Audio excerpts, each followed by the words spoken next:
देखो आज हम लोग सीखने वाले हैं फेजर डायग्राम के बारे में। किसके बारे में? Phasor diagram.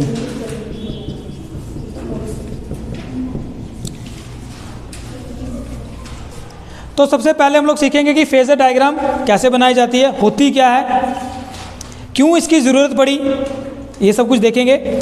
और फिर हम लोग देखेंगे कि अल्टरनेटिंग करंट जब एक रजिस्टर में से पास करती है तो E और I का कैसा ग्राफ बनता है, ठीक है, करंट और EMF का कैसा ग्राफ बनता है, क्या उसमें कोई फेज डिफरेंस है या नहीं है, वो चीज़ देखेंगे।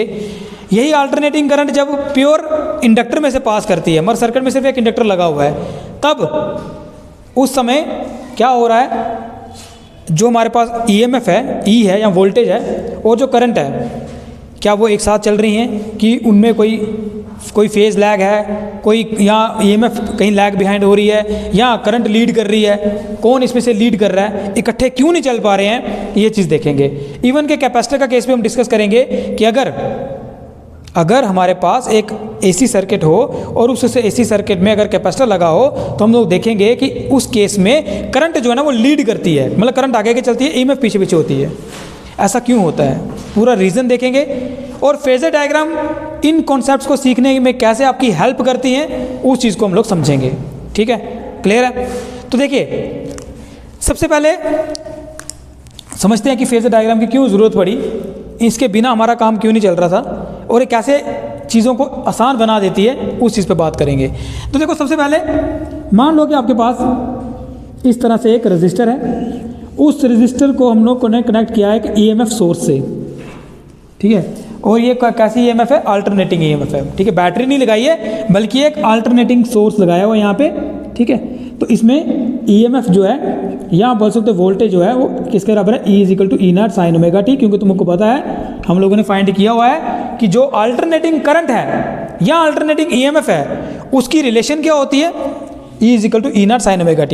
यानी कि आपको पता है कि वो कैसी है, वो इस तरह की है ना, कभी पॉजिटिव कभी नेगेटिव, लगातार चेंज होने वाली, अपना मैग्नीट्यूड और डायरेक्शन दोनों बदलती रहती है ये EMF, और इसके साथ जो डायरेक्ट करंट होगी वो भी बदलेगी, जाहिर सी बात है ना। इन केस ऑफ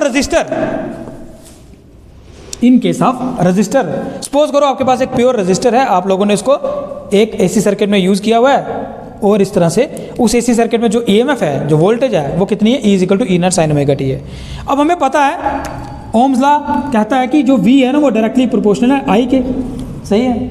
अब डायरेक्टली प्रोपोर्शनल का मतलब तो तुम समझते ही हो, क्या मतलब होता है इसका भाइयों बहनों, जितना V को बढ़ाएंगे उतना I भी बढ़ेगा, मतलब उस प्रोपोर्शन में I भी बढ़ेगा, मतलब V बढ़ाया I बढ़ गया, V बढ़ाया I बढ़ गया, V कम किया I कम हो गया, V कम किया I कम हो गया, कुछ इस तरह का होता है। इन केस ऑफ रजिस्टर जैसे ही तुम V बढ़ाते हो इमीडिएट एक्शन होता है, I भी बढ़ता है, V बढ़ाया I भी बढ़ा, V कम हुआ I भी कम हुआ, इमीडिएट, कोई फेज डिफरेंस इसमें नहीं होता है, ठीक है। फेज ये होता है ना, इसको बोलते हैं फेज, ये होता है फेज। ये जो एंगल होता है ना, साइन के बाद जो एंगल है, साइन के बाद ये जो लिखा है ना इसने, साइन के बाद जो भी यहाँ पे एंगल दिया हो तो उसको फेज कहते हैं। फेज डिफरेंस होने का मतलब इसका एंगल अलग और I, जैसे I है यहाँ पे ना, ये E है इसका, तो इसका I क्या होगा, सपोज करो I=I0 sin ωt। तो आप देख रहे हो यहाँ पे हमारे पास ωt, यहाँ पे भी हमारे पास ωt, यानी कि जो फेज हमारे पास EMF का है वही फेज में यहाँ पर हमारे पास करंट का भी है। कोई फेज में डिफरेंस दिख रहा है आपको, कोई फेज में डिफरेंस नहीं होता है। इन केस ऑफ रजिस्टर जैसे आप वोल्टेज बढ़ाते हो, EMF बढ़ाते हो, करंट भी बढ़ती है, मतलब जिस समय आपकी वोल्टेज 0 करंट भी 0, जिस समय आपकी वोल्टेज मैक्सिमम करंट भी मैक्सिमम, कोई आगे पीछे नहीं है, कोई किसी को लीड नहीं कर रहा है। ये नहीं कि करंट आगे आगे चलती है वोल्टेज पीछे, ऐसा कुछ नहीं है, बिल्कुल सेम है। इवन कि अगर आप ग्राफिकली दिखाना चाहते हो, ठीक है, तो कैसे दिखाएंगे, मान लो ये मेरे पास टाइम है, ये मेरे पास यहाँ पे करंट और वोल्टेज इकट्ठा दिखा रहा हूँ मैं, ठीक है। सपोज करो ये मेरे पास वोल्टेज है, मतलब EMF है, EMF बोलो वोल्टेज बोलो, एक ही बात आपको पता है, तो ये आ गया E। अब मैं बोल रहा हूँ कि इन केस ऑफ रजिस्टर क्या होता है, इन केस ऑफ रजिस्टर जैसे देखो कोई फेज डिफरेंस नहीं है, होता भी नहीं है। हम लोग पूरा इसको फाइंड भी करने वाले हैं, हम लोग मैथमेटिकली इसको ड्राइव करेंगे। E is equal to E not sine omega t आया तो I is equal to I not sine omega t आएगा। मैथमेटिकली इसको हमने ड्राइव भी करना है। ये कॉन्सेप्ट सीखने के बाद, फेजर डायग्राम क्या होती है इसको समझने के बाद, क्यों इसकी ज़रूरत पड़ती है इसको समझने के बाद, हम लोग ये आज ही इसको रिलेशन को ड्राइव भी करने वाले हैं। और आप देखोगे कोई फेज डिफरेंस इसमें नहीं आने वाला है। आई मेरी बात समझ में? अब इसका मतलब क्या हुआ? इसका मतलब ये हुआ कि इन केस ऑफ रजिस्टर जब आपकी ईएमएफ जीरो थी तो आपकी करंट भी जीरो थी। मतलब इसका ग्राफ कुछ इस तरह का बनता है। अगर ऐसे करके बताऊं तो मान लो ये करंट है, ठीक है। मतलब जब देखो इसका मैग्नीट्यूड ऊपर नीचे हो सकता है ना, लेकिन देखो बाकी जब ईएमएफ की वैल्यू जीरो करंट भी जीरो, जब ईएमएफ आपकी मैक्सिमम है करंट भी मैक्सिमम है, फिर ईएमएफ की वैल्यू जीरो आई तो करंट भी जीरो आई। ईएमएफ मैक्सिमम है but in the negative direction तो करंट भी मैक्सिमम है in the negative direction. EMF zero current भी जीरो, सब कुछ मतलब बराबर बराबर चल रही है। इन केस ऑफ रजिस्टर बिल्कुल सही चल रहा है। जैसे कि वोल्टेज बढ़ाते हो, ईएमएफ बढ़ाते हो, immediately without any delay current भी बढ़ती है। ग्राफ बनाएंगे तो इस तरह से बन सकता है। ई और आई का इकट्ठा ग्राफ बनाएंगे तो इस तरह का बन जाएगा, कोई दिक्कत इसमें नहीं आ रही, ठीक है, सही है। चलिए अब देखते हैं सेकंड। अगर मैं क्या करूँगा, एक एसी सर्किट लूँगा और पहले इंडक्टर कर लेते हैं। चलो एक एसी सर्किट लूँगा और मान लो मैंने एक इंडक्टर लगा लिया। इंडक्टर इस तरह का होता है, पता है तुम लोगों को, है ना। मान लो इस तरह का मैंने एक इंडक्टर लगा लिया और इसको जोड़ दिया मैंने एक एसी सोर्स के साथ। ये जोड़ दिया मैंने एसी सोर्स। केस जब वोल्टेज मैक्सिमम होती है ना, वोल्टेज जब यहाँ पर मैक्सिमम होती है उसी टाइम पे वोल्टेज तो मैक्सिमम हो जाती है, लेकिन उसी समय इमीडिएटली करंट मैक्सिमम नहीं होती। उसी समय उसी टाइम करंट मैक्सिमम नहीं होती, उस समय करंट मैक्सिमम नहीं होती, करंट मैक्सिमम नहीं होती है। इन केस ऑफ इंडक्टर क्या होता है, करंट जो है ना वो पीछे रह जाती है। इन केस ऑफ इंडक्टर क्या होता है, थोड़ा सा यहाँ पे चेंज आना शुरू हो जाता है कि जब वोल्टेज मैक्सिमम हो जाती है ना उस टाइम पे करंट मैक्सिमम नहीं हो पाती। क्यों नहीं हो पाती? मैथमेटिकली पूरा ड्राइव करेंगे हम लोग। ऐसे मत सोचो कि भाई नहीं होती तो हमने मैथमेटिकली कहाँ दिखाया नहीं होती है। अभी थोड़ी देर के बाद हम डेरिवेशन ड्राइव करेंगे छोटी सी, और आप देखोगे ई की वैल्यू कि जो आएगी ना E not sine omega T, तो I is equal to I not sine omega T नहीं आएगा, यहाँ पे आएगा माइनस पाई बाई टू। मतलब जो हमारे पास करंट है वो पीछे रह गई, कुछ फेज डिफरेंस से पीछे रह गई, और जो ईएमएफ है या जो वोल्टेज है वो आगे चली गई। मतलब अगर इसी चीज़ को मैंने ग्राफिकली भी बताना हो, अगर इसी चीज़ को जैसे वहाँ पे ग्राफ बनाया, यहाँ वैसा ही ग्राफ मेरे को यहाँ बनाना है तो कैसा बनाऊंगा मैं, बताओ कैसा बनाएंगे। मान लो ये आया, मान लो ये आपकी क्या है, यहाँ पे क्या करंट पीछे रह रही है ना आपकी, तो चलो मान लो ये आपकी करंट है, करंट पीछे रहती है इसके केस में, ठीक है। तो यहाँ पे जो हमारे पास ईएमएफ आएगी उसका ग्राफ पता कैसे बनेगा, देखते रहना अभी। उसका ग्राफ यहाँ से शुरू हो जाएगा, जब ये मिनिमम तो ये मैक्सिमम, ऐसे करके बनेगा उसका ग्राफ कुछ इस तरह का, इस तरह का। इसका मतलब क्या हो गया, यानी कि ये आपका ई आ गया, है ना, ई आ गया। जब आपकी करंट मिनिमम है ई मैक्सिमम है, मतलब देखो वी मैक्स, आई उस टाइम मैक्स नहीं है, आई मिनिमम हो चुका है। जब आपके पास ई क्या है, मिनिमम है, ये ई है ना, ई जीरो मतलब मिनिमम है, तो करंट उसमें उस टाइम मैक्सिमम है। मतलब आप देख क्या ये कह सकते हो कि करंट इसमें थोड़ी पीछे है, EMF pi by two 90 degree से आगे की तरफ चल रही है। अब आप देख रहे हो इसको बनाने में भी तुम्हें थोड़ा सा परेशानी आ रही है। अभी इसी परेशानी का हल फेजर डायग्राम है, कौन कहाँ पे कैसा है, ये साम सुम हमसे अच्छे से नहीं बन रहे हैं, है ना। इसी को तो ख़त्म करने के लिए और इसी को ईजिली बताने के लिए कैसे फेज़ में चेंज आ रही है और कैसे भी इस फेज़ डिफरेंस को मैं बड़ा आसानी से बता सकता हूँ, उसी के लिए आएगी आपकी फेजर डायग्राम। एक और केस डिस्कस करते हैं। देखो मान लो यहाँ पे तुम्हारे पास एक कैपेसिटर है, इस कैपेसिटर को तुमने जोड़ा एक एसी सोर्स से, लेकिन इन केस ऑफ कैपेसिटर जब आपकी वोल्टेज, यहाँ आप कह सकते हो करंट, जब आपकी करंट मैक्सिमम होगी उसी टाइम पे आपकी वोल्टेज मैक्सिमम नहीं होगी। इन केस ऑफ कैपेसिटर आपकी करंट जब मैक्सिमम होगी ना, वोल्टेज मैक्सिमम नहीं होगी। रीज़न देखेंगे अभी, कंसेप्चुअली भी बताऊंगा रीज़न, और मैथमेटिकली तो तुम्हारा आएगा ही, बट लॉजिकल क्या है इसका, इसके पीछे लॉजिक क्या है, क्यों ऐसा हो रहा है, उसको भी हम डिस्कस करेंगे अभी। यानी कि अगर इसका मैं ग्राफ बनाऊं, इसका मैं अगर ग्राफ बनाऊं तो जब करंट मैक्सिमम, यहाँ पे करंट आगे चल रही है, ठीक है ना, करंट आगे चल रही है, चलो यहाँ पे आ जाएगी मेरे पास करंट या मैक्सिमम, ऐसे करके बनाओ उसको, और यहाँ पे दूसरा ऐसे करके बना लो, है ना। देखो मान लो ये क्या तुम्हारा करंट, ये क्या यहाँ पे ई, है ना।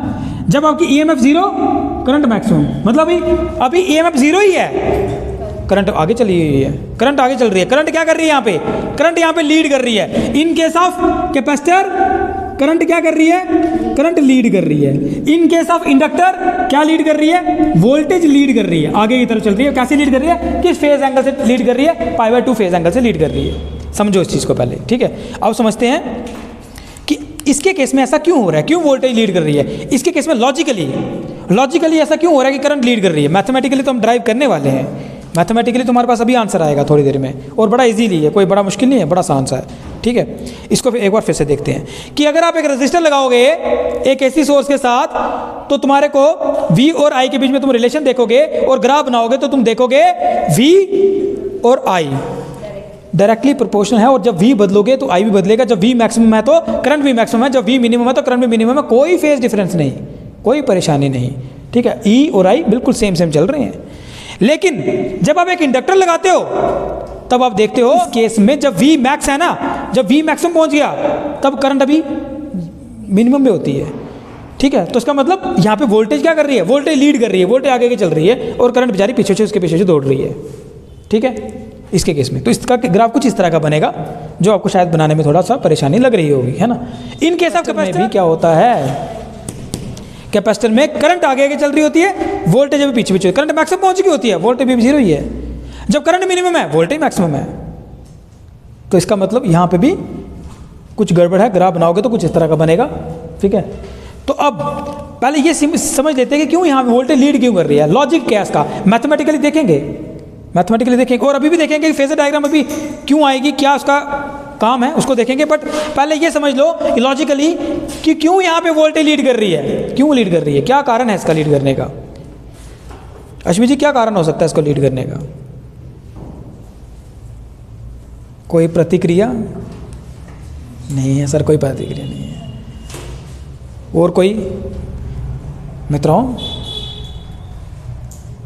है, कोई मित्रों जानकारी। देखो यार, इसके लिए खासकर मैं इसलिए पूछ रहा हूँ क्योंकि अभी तुमने थोड़े दिन पहले समझा था क्या, सेल्फ इंडक्शन समझा था। सेल्फ इंडक्शन क्या होती है ना। आप देख रहे हो कि जब यहाँ से करंट पास करेगी तो यहाँ पर क्या होगा, मैग्नेटिक फ्लक्स में बदलाव होगा। मैग्नेटिक फ्लक्स में बदलाव होगा तो एक इंड्यूस्ड करंट भी बनेगी, और उस इंड्यूस्ड करंट की डायरेक्शन कैसी होती है, वो तो अपोजिट होती है। इसका मतलब इन केस ऑफ इंडक्टर दोनों इकट्ठे भाग रहे थे पहले, कौन, वोल्टेज और करंट। लेकिन जैसे इंडक्टर में से पास हुआ तो करंट को रोकने वाला बंदा तो आ गया, कौन, इंड्यूस करंट। आपको पता है इंड्यूस करंट की डायरेक्शन अपोजिट होती है, उसको रोकने वाला बंदा आ गया, कौन, इंड्यूस करंट। वोल्टेज को किसने रोका, वो तो पोटेंशियल डिफरेंस आ गया इसके क्रॉस, वो तो बराबर आगे की तरफ से निकल गया, लेकिन करंट यहाँ पे पीछे रह गई। किसकी वजह से, क्यों ऐसा हो रहा है, करंट क्यों लैग कर रही है, यहाँ पे करंट लैगिंग कर रही है। क्यों लैग कर रही है, लैग करना पीछे, लैग करना मतलब पीछे रहना। क्यों पीछे रह रही है, because of induce current. Induce current, क्योंकि यहाँ पे इंड्यूस करंट बन रही है, तुमको पता है, क्योंकि यहाँ पर जैसे ही करंट इसमें से पास होने लगी तो क्या हुआ, मैग्नेटिक फ्लक्स में बदलाव हो गया। मैग्नेटिक फ्लक्स में बदलाव हो गया तो तुम्हें पता है इसमें एक सेल्फ इंडक्शन नाम का फेनोमेना टेक प्लेस कर गया। सेल्फ इंडक्शन होती है इसके अंदर, है ना, सिंगल कॉइल में पढ़ा था ना हम लोगों ने यार, सेल्फ इंडक्शन। यहाँ पे उस सेल्फ इंडक्शन की वजह से करंट बन गई। वो जो करंट बनी उसकी डायरेक्शन कैसी है, अपोजिट नहीं है। यहाँ जाती हुई करंट को वो अपोज नहीं कर रही, यहाँ जाती हुई करंट को अपोज नहीं कर रही, भाई कर रही है। उसके पीछे वजह से क्या हुआ, करंट, वोल्टेज तो चली गई लेकिन करंट बेचारी पीछे रह गई। यही कारण है, लॉजिकली यही कारण है कि क्यों करंट यहाँ पे लैग करती है, क्यों करंट यहाँ पे पीछे रह जाती है इसके केस में। समझ आई बात, रीजन पता चला क्यों करंट लैग कर रही है, क्योंकि इंडक्टर के केस में सेल्फ इंडक्शन वाला फेनोमेना टेक प्लेस हो जाता है इसके केस में, क्योंकि यहाँ पे फ्लक्स बदल रहा है। फ्लक्स बदलने की वजह से सेल्फ इंडक्शन आ गई, सेल्फ इंडक्शन की वजह से इंड्यूस करंट बन गई, उसी इंड्यूस करंट की वजह से करंट पीछे रह गई, बट वोल्टेज ठीक निकल गई आगे। ठीक है, ये समझ आ गया। यहाँ पे करंट लैग कर रही है बिकॉज ऑफ इंड्यूस करंट, उसकी डायरेक्शन अपोजिट होती है। यहाँ पे समझते हैं कि यहाँ पे करंट लीड क्यों कर रही है। देखो यहाँ पे क्या है, मान लो अब आपको पता है यार एसी करंट है, आपको पता है एसी का तो मैं यहाँ पे करंट की डायरेक्शन दिखा नहीं रहा, क्यों नहीं दिखा रहा, दोनों साइड चलते। चलो मान लेते हैं पहला फेज था, दो फेज है ना इसके, एक बार इधर एक बार इधर। चलो पहला फेज है तो यहाँ पे पॉजिटिव यहाँ पे नेगेटिव दिखा सकते हैं अगर पहला फेज की बात कर रहा हूँ। तो पहला फेज है, मान लो यहाँ से, अच्छा वोल्टेज में तुम्हें पता है, याद है जब मैंने तुम्हें न्यूमेरिकल करवाए थे शायद रजिस्टर के कैपेसिटर के, तो मैं कहा था ना यहाँ से यहाँ तक जब तक LCR में से कुछ आ नहीं जाता तब तक उतनी वोल्टेज होती है। मान लो यहाँ पे 10 है, यहाँ पे 0 एक्सपोज कर लेते हैं, चलो 10 0 मान लेते हैं, तो यहाँ से यहाँ तक कितना आएगा 10, यहाँ से यहाँ कितना आएगा 0। अब कैपेसिटर आ गया, अब सेम नहीं होगी, है ना, रुक गया यहाँ पे, है ना, यहाँ से यहाँ 10, यहाँ से यहाँ 0 पहुँच गया, ठीक है। अब ये पोटेंशियल इसके सामने रिप्रेजेंट हो जाता है। लेकिन अब यहाँ से जब आप एक करंट फ्लो करवा रहे हो, चार्ज चल रहा है ना यहाँ पे, अब इसका पोटेंशियल बढ़ाने के लिए, पहले तो ठीक था जब कुछ नहीं, यहाँ पे सेम आ गया, अब थोड़ी देर बाद जब करंट चलना शुरू हुई, अब इसका पोटेंशियल बढ़ेगा। कैसे बढ़ेगा? जब यहाँ से यहाँ चार्ज इकट्ठा, कैपेसिटर काम ही क्या है, चार्ज को इकट्ठा करना, स्टोर करना। यहाँ से पॉजिटिव चार्ज आएगा, यहाँ पे नेगेटिव चार्ज आएगा। अगर ये थोड़ी देर के लिए पॉजिटिव है, ये नेगेटिव है फर्स्ट हाफ साइकिल, तो ढेर सारा पॉजिटिव चार्ज यहाँ, ढेर सारा नेगेटिव चार्ज यहाँ आएगा ना, उसकी वजह से यहाँ पे पोटेंशियल बढ़ेगा ना, बढ़ेगा। लेकिन ये पोटेंशियल बाद में बढ़ेगा, पहले कौन आएगा? पहले तो चार्ज आएगा, चल के चार्ज पहुंचेगा यहाँ तक, चल के यहाँ से चार्ज यहाँ तक पहुंचेगा, यहाँ से भी चार्ज चल के यहाँ तक पहुंचेगा, है ना, तब ही जाके पोटेंशियल बढ़ेगा। लेकिन इसका मतलब पहले कौन है फिर, वोल्टेज या करंट? पहले चार्ज चलकर यहाँ तक पहुँच रहा है, तो क्या चल रही है पहले? करंट। यहाँ से चार्ज चलकर मूव करके यहाँ तक पहुँचेगा, प्लेट पे स्टोर होगा, उसके बाद वोल्टेज आने वाली है। तो इसका मतलब किसने लीड करना है? इन केस ऑफ कैपेसिटर किसने लीड करना है? करंट ने लीड करना है। दिस इज अ लॉजिक, ये इसका लॉजिक है। मैथमेटिकली देखोगे तुम लोग, मैथमेटिकली आएगा हमारे पास, ऑटोमेटिकली आ जाएगा। आई की वैल्यू, आई का जो फेज डिफरेंस होगा π/2 आएगा, और यहाँ होगा ई के, ई से आगे आएगा वो। बट लॉजिक क्या है इसका? लॉजिक ये है कि जब इनके सब कैपेसिटर यहाँ पे चार्ज स्टोर होगा, सुनो मेरी बात ध्यान से, यहाँ पे जब चार्ज स्टोर होगा तभी तो पोटेंशियल बढ़ेगा। लेकिन चार्ज स्टोर करने के लिए पहले मुझे इलेक्ट्रॉन को यहाँ पे, चार्ज को यहाँ पे पहुँचाना तो है ना। पहले चार्ज पहुँच रहा है, मतलब पहले कौन जा रहा है? चार्ज जा रहा है। तो चार्ज चलने को, चार्ज के मूव करने को क्या कहते हैं? करंट कहते हैं। इसका मतलब पहले कौन आया? करंट। उसके बाद कौन आया? पोटेंशियल। तो इसलिए यहाँ पे करंट लीड करती है। क्या लीड करती है? करंट लीड करती है। कॉन्सेप्ट समझ आ गया?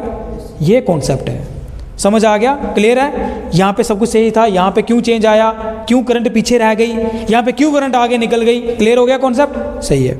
अब आती है बात फेजर डायग्राम के। सर अभी तक बात ही नहीं की, टॉपिक लिखा फेजर डायग्राम, उसकी तो कोई बात ही नहीं हो रही है। अब करते हैं उसकी बात। आप देख रहे हो यार ये चीज़ें थोड़ा सा तुम्हें लग रहा है यार क्या सर क्या बनाया ये, है ना?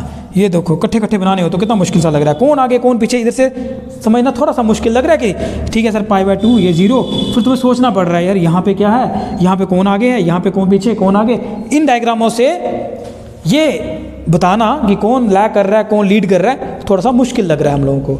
तो क्यों ना कुछ आसान सा बनाया जाए इन डायग्राम्स को। ये जो डायग्राम है मैंने 3 बनाए ना यहाँ पे, इन डायग्राम्स को, इन ग्राफ को किसी और तरीके से इजीली समझने की कोई आपके पास है? कोई टेक्निक है? हमारे पास टेक्निक, क्योंकि तुम लोग क्लास 11th में पढ़ा होगा सिंपल हार्मोनिक मोशन। वहाँ पे तुम लोगों ने सीखा था कि साइनोसोडियल वेव को कैसे हम लोग एक और तरीके से रिप्रेजेंट कर सकते हैं, है ना? रोटेटिंग वेक्टर से कैसे इसको रिप्रेजेंट कर सकते हैं, सीखा था?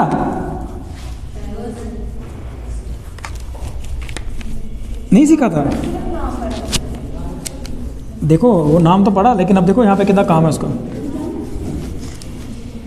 तो थोड़ा सा इसका मतलब मुझे वो बताना पड़ेगा तुमको, है ना? चलिए देखिए यहाँ पे ध्यान से देखना भाई, सुनो श्रोम जी, देख लेते हैं फिर उसके बाद मारेंगे गप, है ना? ये आ गया आपका साइनसोइडल वेव। मान लो ई का बना रहे, किसी का बना लो, चलो ई है ना? किसी टाइम ई मैक्सिमम भी है, इसको ई नॉट बोल लो, है ना? अब वही है ना, हम चाहते हैं ये सांप ऐसा नहीं बनाना है हमें कुछ ऐसा आसान सा दिखे तो हमारा काम इजी हो जाए। अब इसी साइनोसोडियल वेव को इजीली रिप्रेजेंट करने के लिए, इजी इसको डिफाइन करने के लिए हम क्या करते हैं, एक रोटेटिंग वेक्टर का सहारा लेते हैं।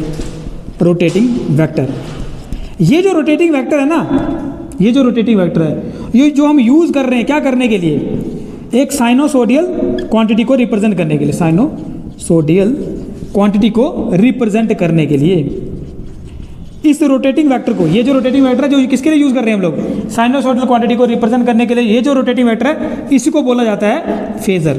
क्या बोला जाता है? फेजर। इसी रोटेटिंग वेक्टर को बोलते हैं फेजर। ये जो रोटेटिंग वेक्टर बनाया ना मैंने, इसी रोटेटिंग वेक्टर का नाम है फेजर। अब ये रोटेटिंग वेक्टर कहाँ से कैसे साइनोसॉइडल को रिप्रेजेंट कर रहा है उसकी बात सुनो।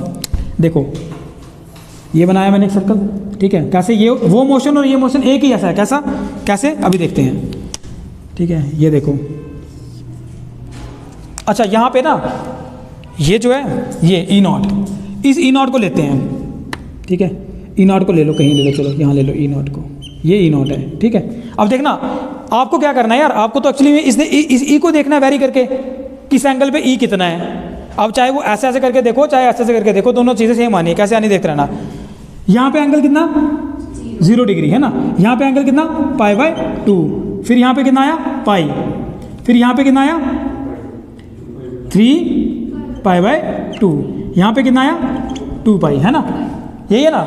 अब देखना यहाँ पे भी, यहाँ पे और ये दोनों चीज़ें कैसे एक जैसी हैं। देखो एंगल 0 डिग्री, ये ई यहाँ पर 0, ठीक है, कितना मैग्नीट्यूड इसका, ये यहाँ पर, तो इसका मैग्नीट्यूड कितना होगा, ई का मैग्नीट्यूड यहाँ से रिप्रेजेंट होगा, ये देखो ई का मैग्नीट्यूड इसके हिसाब से देखेंगे हम लोग।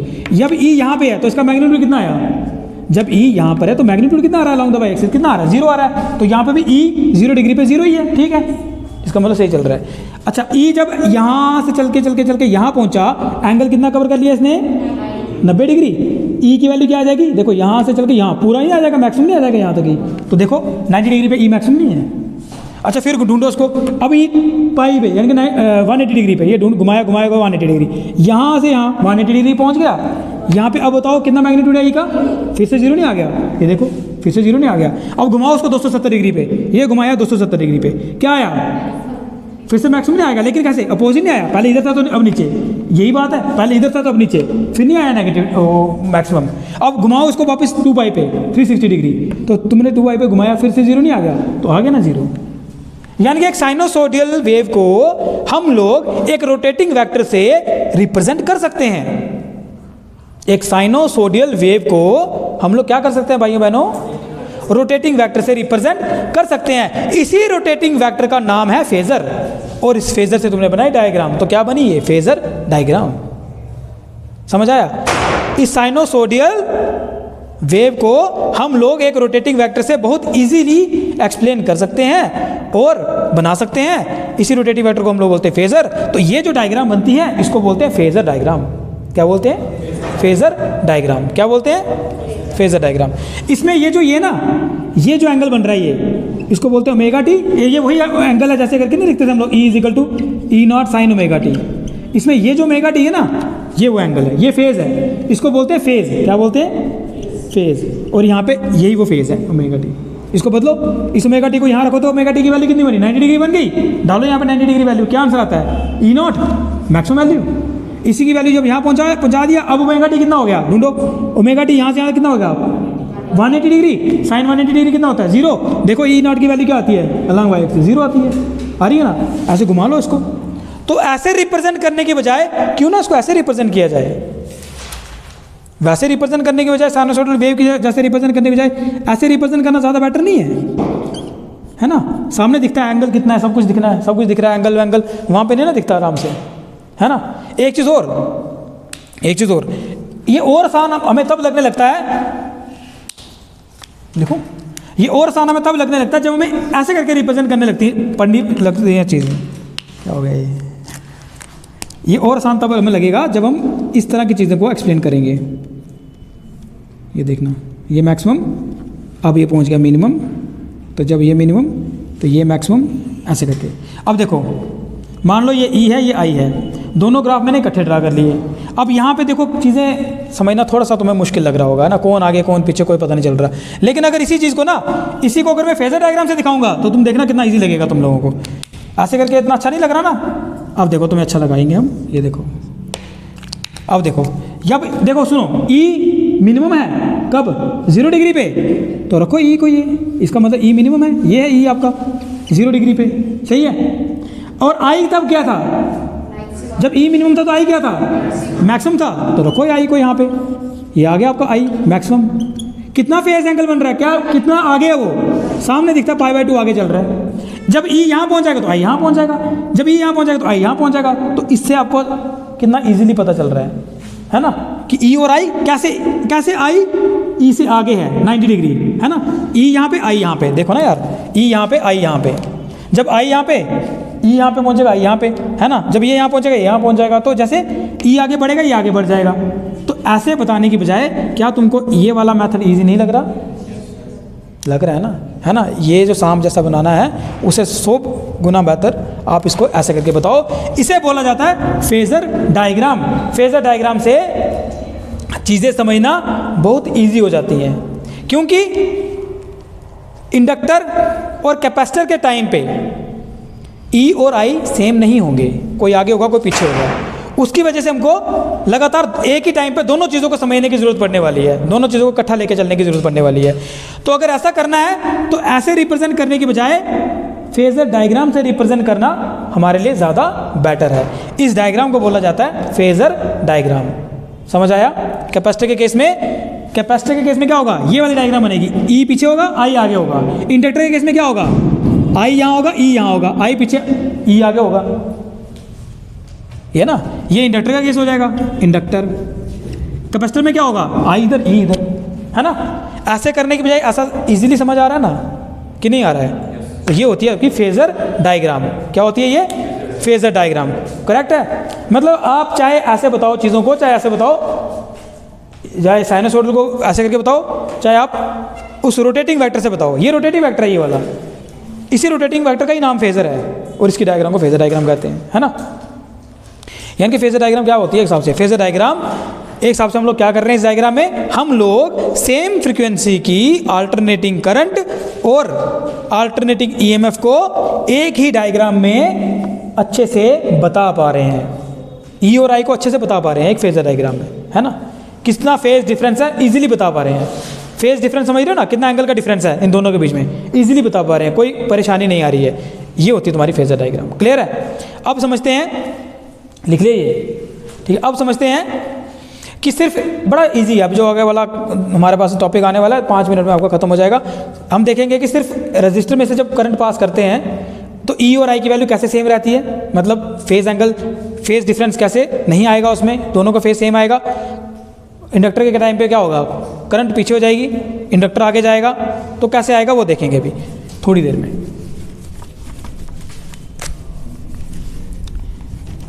कल आना है आप लोगों ने? क्यों? कल दिवाली है तो क्या पढ़ना नहीं है कल? एंजॉय किसने? अच्छा चलो देखिए, एसी थ्रू 3 केस डिस्कस करेंगे छोटे छोटे। प्योर रजिस्टर, मतलब कि एक ऐसा एसी सर्किट है जिसमें सिर्फ और सिर्फ एक रजिस्टर और कुछ नहीं है, ठीक है। इसी में 3 केस डिस्कस कर लेते हैं, ठीक है। एक यहाँ, एक यहाँ, एक यहाँ। लिखो adding AC through register, only register लिखो, यहाँ प्योर रजिस्टर लिखो। मतलब एक सर्किट है उसमें सिर्फ रजिस्टर लगा हुआ है। हाँ, नहीं लगना, प्योर लिखो भाई, ओनली लिखो। क्या यार तुम लोग भी, प्योर क्या था सर इसमें, इम्प्योर कौन सा होता है? ठीक है। Let us consider there is an AC circuit, लिखो let us consider there is an AC circuit containing, लिखो लेट अस कंसीडर, धीरे धीरे बोलूँ, लिख ही लेता हूँ उससे अच्छा, है ना। Let us consider there is a AC circuit containing, क्या है इसमें भाई साहब? Only resistor. कि हमारे पास एक एसी सर्किट है जिसके अंदर सिर्फ एक रजिस्टर लगा हुआ है ना। और इसमें ईएमएफ कितनी लगी हुई है? अब यहाँ पे तुमने इसको कनेक्ट किया हुआ है ना एक ईएमएफ सोर्स में से, तो सपोज करते हैं let E is equal to E not sine omega t be the EMF applied across the circuit, EMF applied across the resistor. कितनी ईएमएफ लगाई मैंने? E is equal to E not sine omega t, E is equal to E not sine omega t. ठीक है जी, clear है? अब यार देखो बड़ा आसान है इसके केस में, हमें पता है यार जब ओम्स लॉ पढ़ा था ना, रजिस्टर लगाया था, ई डायरेक्टली प्रोपोर्शनल होता है ना, तो हमें पता है E is equal to V is equal to I R होता है। तो एज वी नो दैट, अब वी लिखो या ई लिखो, तो ऐसे लिखूँ मैं, E is equal to I R लिख दूँ। हमने ई लेके चलना है और आई निकालना है यार, तो ई निकाला, E is equal to I R आ गया, तो आपको क्या फाइंड करना है, आई फाइंड करना है। तो कैसे फाइंड करोगे, आई किसके बराबर आ गया, ई डिवाइड बाई आर। लिखते जाओ लिखते जाओ लिखते जाओ। तो आई किसके बराबर आ गया बताओ, ई की वैल्यू क्या है, E not sine omega T divide by R, है ना। ये ई नॉट बाई आर क्या होगा बताओ, कांस्टेंट को कांस्टेंट से डिवाइड कर रहे हैं तो क्या ही होगा, कांस्टेंट ही होगा फिर। तो आई इज इक्वल टू, इसको आई नॉट लिख देता हूँ, आई नॉट साइन ओमेगा टी। कुछ चेंज आया फेज में, कोई चेंज आया इसको, ई के बाद आई निकालते टाइम क्या फेज में कोई चेंज आई, कोई चेंज नहीं आई। इधर भी ओमेगा टी था और साइन था, इधर भी ओमेगा टी है और साइन है, कोई फेज में चेंज नहीं आ रहा, कोई फेज डिफरेंस नहीं है। इसीलिए in case of register only अगर आप फेजर डायग्राम बनाओगे तो फेजर डायग्राम में क्या होगा, फेजर डायग्राम में क्या होगा, जहां पे आपका ई है उसके ही साथ साथ क्या चल रहा होगा, आई भी चल रहा होगा। इधर ही ई है इधर ही आई है, साथ साथ चल रहे हैं दोनों के दोनों वेक्टर, दोनों रोटेटिंग वेक्टर एक साथ चल रहे हैं, कोई आगे कोई पीछे नहीं है ना। क्लियर है। चलिए अब समझते हैं next, AC through inductor only, inductor only.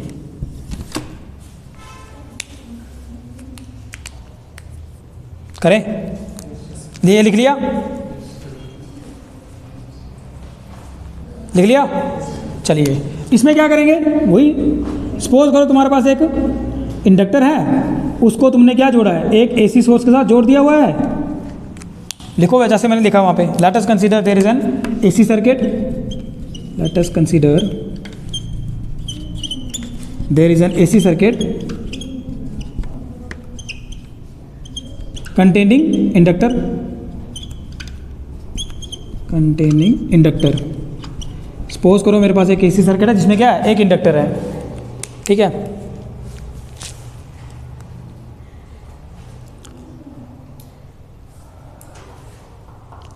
अब इंडक्टर है ना, आपको पता है यहाँ पे सेल्फ इंडक्टेंस आएगी, आपको पता है magnitude according to Faraday law पता है ना अश्विन जी, ये मैग्नीट्यूड किसके बराबर आएगा ईएमएफ का, ई इज इक्वल टू किसके बराबर आता है, मैग्नीट्यूड लेंगे सिर्फ डायरेक्शन की बात ना करें तो फिर L D I by D T, सिर्फ मैग्नीट्यूड ले रहा हूँ बार में ले रहा हूँ तो क्या आएगा, E L D I by D T इनके सब सेल्फ इंडक्टेंस, है ना। ये आता है कि नहीं आता है। आप क्या कर रहे हो, सपोज कर रहे हो कि आपका जो करंट ये चल रही है ना इसके अंदर कितनी चल रही है, I is equal to I not sine omega T. चलो करंट को लेके चलते हैं और देखते हैं यार ईएमएफ कितनी आती है ना। मान लो इसके अंदर जो करंट चल रही है, let the current flowing in the circuit is I is equal to I not sine omega T. कितनी करंट चल रही है, I is equal to I not sine omega T. आपको क्या करना है, क्या निकालना है, ई निकालना है। कैसे निकालोगे, कैसे निकालोगे, ऐसे करूँ इसको मैं, E D T L D I, है ना, E D T L D I, ठीक है, सही है। किसी को कोई परेशानी यहाँ तक, कुछ नहीं किया यार। अब आपको क्या निकालना है, आई निकालना है ना, तो आप ऐसे रखेंगे इसको, d I is equal to E by L d t, ठीक। अभी तो कुछ भी नहीं किया, बस इसको रीअरेंज कर रहा हूँ। ये तो है छोटी सी करंट है, बट आपको क्या निकालनी है, आपको निकालनी है पूरी करंट निकालनी है। तो यहाँ पे ई नहीं, एक्चुअली यहाँ पे आई रखो ना, आई नहीं ई, ये आ गया। ये सपोज करो ये जो आपने सर्किट लगाया है इसमें जो आप ईएमएफ लगा रहे हो कितनी है, E is equal to E not sine omega t है। मान लो कि इस सर्किट में, जैसे यहाँ पे माना था ना हमने कि इस सर्किट में जो हमारे पास ईएमएफ है अक्रॉस द रजिस्टर कितनी है, E is equal to E not sine omega T.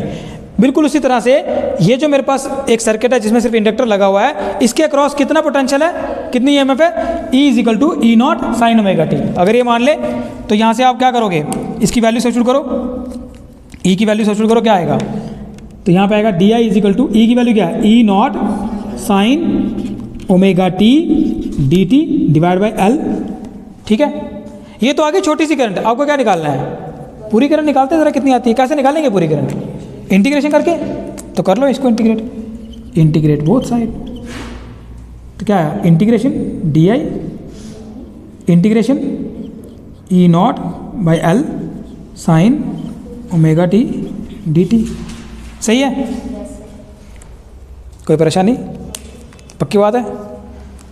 तो यहाँ पे क्या आएगा बस आगे करंट, यहाँ पे ई नॉट बाई एल क्या है कांस्टेंट, ये तो बाहर किसकी इंटीग्रेशन होगी, साइन की इंटीग्रेशन क्या होती है माइनस कॉस, तो यहाँ से लिख दूँ minus E not by L cos omega T, और भी कुछ आएगा अपॉन में ओमेगा आएगा, तो यहाँ लिख दूँ ओमेगा, एक ही बात है, यहाँ लिख दें ओमेगा को, ठीक है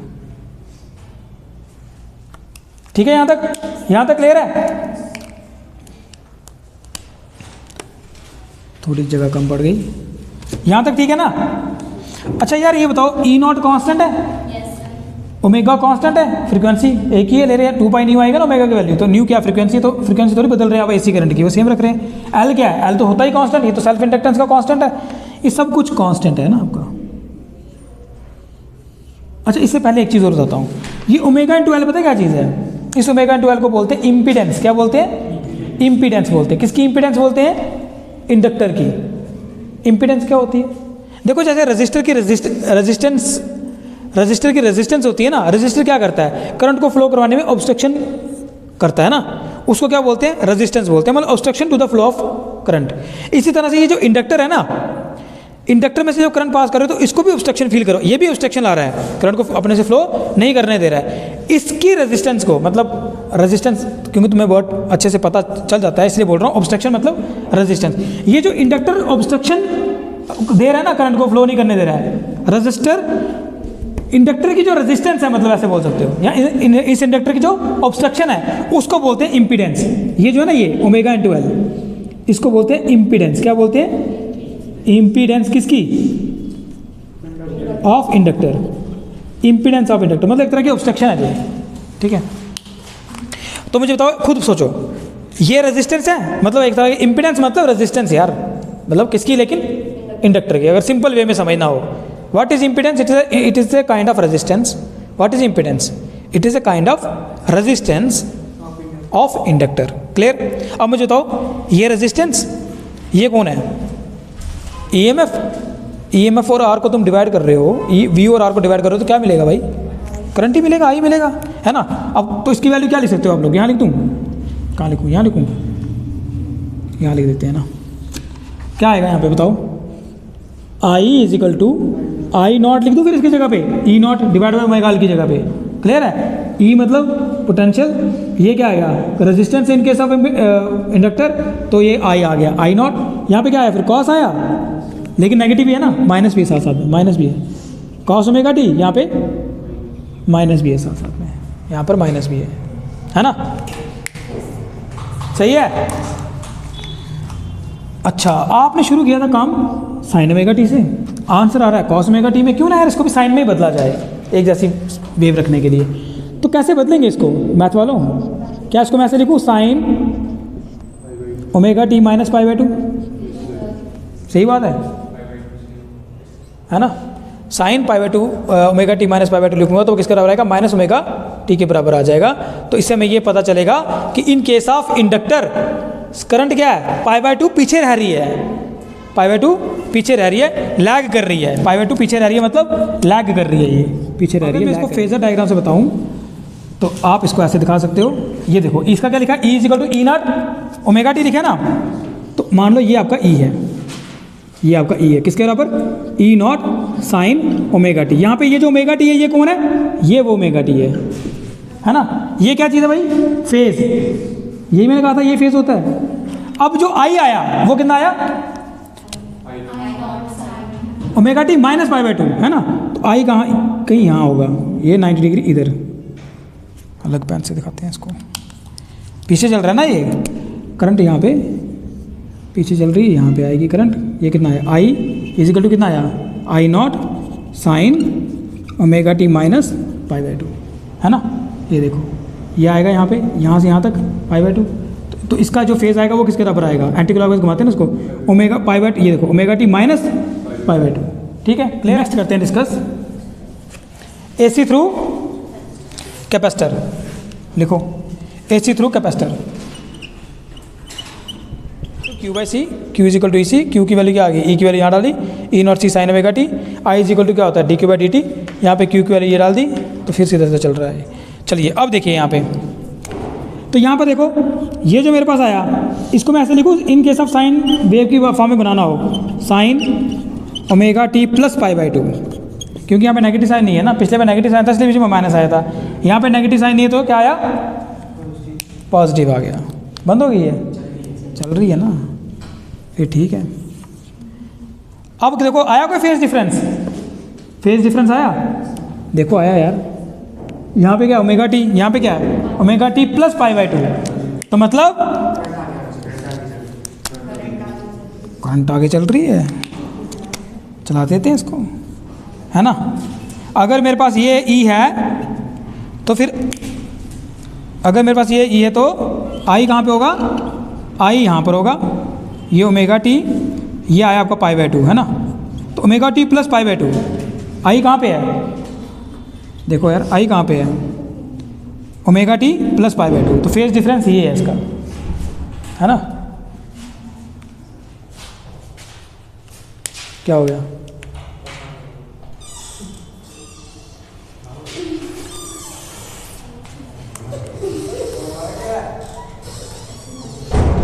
ठीक है।